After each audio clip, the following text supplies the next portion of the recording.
Arab നില കഥകളിലെ പാതിരനൂറു തെളിഞ്ഞില്ലേ, അഷ്റഫുൽ ഖൽക്ക് പിറന്നില്ലേ.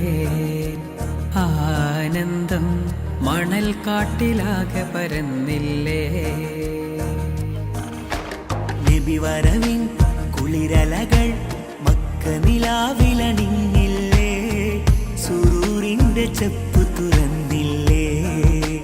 താഴ്വാരം സുവർഗത്തെ നേരി